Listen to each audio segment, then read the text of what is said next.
and the ones that are. He's talked to some senior people in industry, like the head of Hewlett-Packard, and she's the kind of person who's being courted all the time by mayors in America, saying, come to my city, I'll offer you tax breaks, I'll build you a new 6-lane highway. And she's saying, that's not what I'm looking for these days. My industry is based on my people. My people are increasingly looking for a well-rounded place to live. And so tax breaks is only part of the equation. I'll go where the talented and highly skilled people are. And he's saying the places where they're going have 3 factors. Technology, obviously.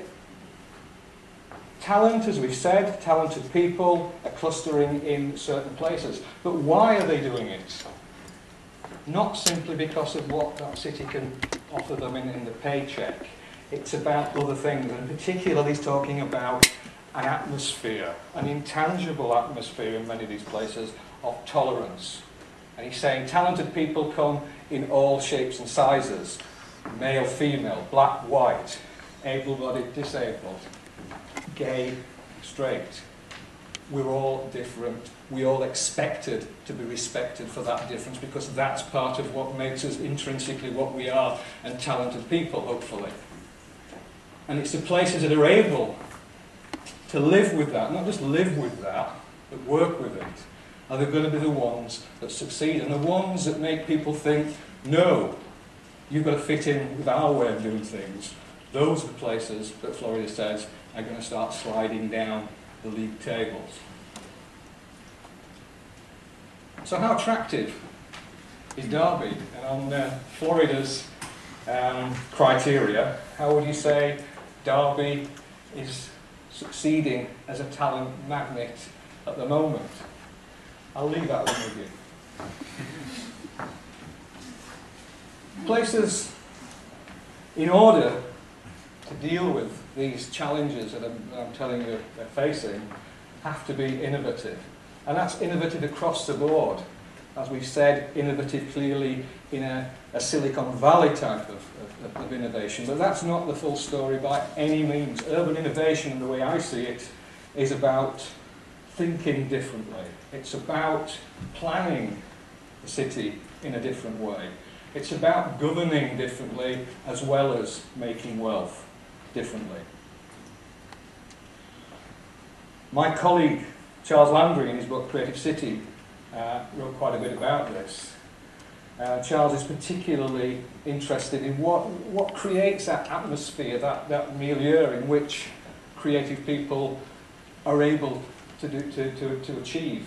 Creative people in the studio, in the workshop, but also in the town hall. He says so many places suffer from silo mentality. That people who plan the city, they're looking up, they're looking down, but are they looking sideways? Are they talking to the artists? Well, of course not, because the artists are too busy talking to themselves. And nobody's talking to business because they're too busy in their silo too. And what Landry also has said is we need to think about creativity in a different way. Instead of thinking of creativity as an accidental thing, as a gift, as something that's been bestowed on a few remarkable scientists and artists. That creativity is an asset, a resource, it's a process, it's a manageable process. And that the places that are able to find and stimulate and nurture creativity, that are able to harness it, to fast track its growth and to recycle it and to keep it. This is the way one needs to start thinking about one's creativity, one's talent, particularly smaller towns and cities. And so, to summarise, in the past, we used to think, well, the places that were successful were going to be the cheap places. They were going to be ones, if you could offer low wages, low cost of living, you'd be the place that attracted the businesses and the jobs to you. Now, we argue that a place that's rich in ideas and talent is key. In the old economy, we thought that regions had a fixed advantage. Location, located close to a resource. That was what kept them ahead. We know now that places constantly have to reinvent themselves, adapt to the new circumstances. In the past, we thought quality environment was a luxury. It was a drain. Once the wealth creators in the city had created the wealth, then the environmentalists and the culture people came along and spent the stuff. We now know that physical and cultural amenities are actually key to attracting the knowledge workers that make a city competitive. In the past, we thought that industry and culture were opposites. We now know that culture is an industry. Let me talk a little now about the creative economy. Forgive me, some of you who are very active in this creative economy, I may be telling you to suck eggs, but I think it's worth just reiterating because there's a lot of jargon around the creative economy in Britain. The creative industries, to me, are based on individual skills, people working together with technologists, with business people and managers to make products and services and experiences for which there is a desire, for which there is an audience, for which there is a market, and whose value lies in the value that we symbolically confer upon it. This is the way the British government defines it. In 1997, 10 years ago now, it invented the creative industries as a new sector of the British economy, and immediately discovered under its nose one of the largest and fastest growing sectors in our economy. 57 billion in terms of gross value added, 1995 figures. Bigger now than construction, insurance, pharmaceuticals. London, between 500,000 and 600,000 jobs in London, but the East Midlands and Derby, 2.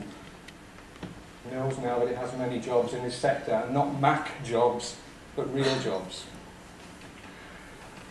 But what's interesting about this new process is also the way ideas are turned into practice. In the old days, there'd be somebody here in the R&D department would have some idea, pass it on to the guys in the shed who'd make it, and then the slick guys in marketing would circulate it to us, a willing, passive public. It's not like that now. Oh no. Everybody's doing it. Big people, medium-sized people. Who's that there? Could be you. Could be your daughter. Could be at home now, working on a computer. You thought she was on MySpace. She could be designing the next killer application. You're laughing. You don't know. It's many and various now the ways in which ideas can reach the market. Yeah, certainly there's still some enormous interest in there, but it is possible to reach the market through many other ways. There's another important difference though. Can you see it here? Just at the bottom here, this red arrow coming all the way back from the market back to the originators. What's this about? It's a feedback loop.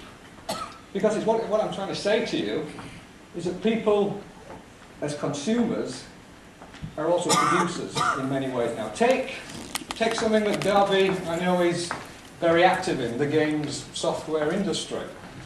Many people now who are using games software may be spending, I don't know, 4, 6, 8 hours a day using these things.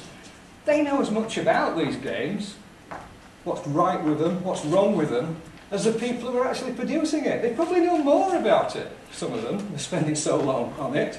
And many games companies now have a relationship with their market in which they're constantly testing, constantly prototyping new models. And so it's almost impossible to say now who is the originator, who is the producer, who is the consumer.